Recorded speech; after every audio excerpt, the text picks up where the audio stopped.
Hello everyone, আজকে কি হয়েছিল জানো? আজকে থেকে তো স্কুল বন্ধ। এই জন্য আমার একটা ফ্রেন্ড বলতেছিল যে তোদের তো কোরবানি দিস তো একটা গরু দিয়েই, আমরা জানিস 10টা গরু দিয়ে কোরবানি দিই।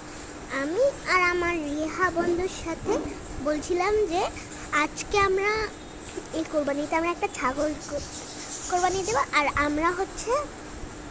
আমি হচ্ছে একটা গরু কোরবানি দেবো, এই বলেই আমরা আলোচনা করছিলাম। তারপর ওদিক থেকে রিহামণি এসে বল, আরে তোরা তো ছাগল গরু নিয়ে পড়ে আছে, আমার কি হবে বল? আমার তো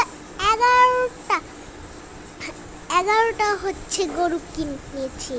আমরা বললাম যে এখন আমি একটা মাথায় বুদ্ধি কাটিয়ে বললাম যে এক কাজ কর, 5টা গরু আমাকে দিয়ে দে আর 5টা গরু রিহাকে দিয়ে দে, আর তোর কাছে একটা গরু থাকবে, ওটা দিয়েই তোরা কোরবানি করে নেবে। আর তারপর ও চেঁচিয়ে বললো, বিশ্বাস কর আমরা 11টা গরু কিনেছি, তাও আবার আজকে কিনবো। তারপর বলেছে তো হাসাহাসি কি করার আছে, না হলে আমার বাসায় এসে দেখি সন্ধ্যাবেলায়। এভাবে একটা মুখ ভেসকে দিয়ে গেল। এখন আমি ভেবেছিলাম ও হয়তো 11টা গরু নিয়ে পড়ে আছে। আমরা তো এই বলেছিল যে ও আমাদেরকে 5টা দিবে, ওকে 5টা দিবে। আচ্ছা, এই রেসিপিটা জানো? এটার নাম হচ্ছে ম্যাঙ্গো আইসক্রিম।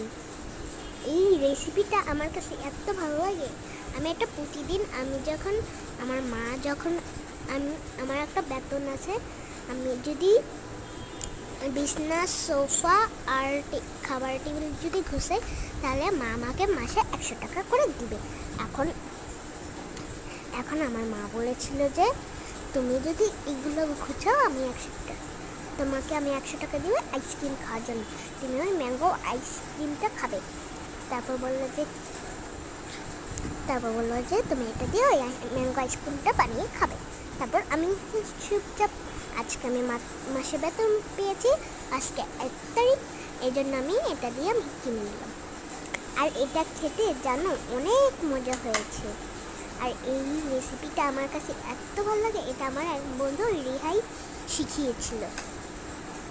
এখন দেখাই এটা দেখতে কিরকম, এভাবে তো দেখা যায় না, আমি তোমাদেরকে দেখাচ্ছি। দেখি ইয়াম্মি মনে হচ্ছে, খেতেও তেমন ইয়াম্মি।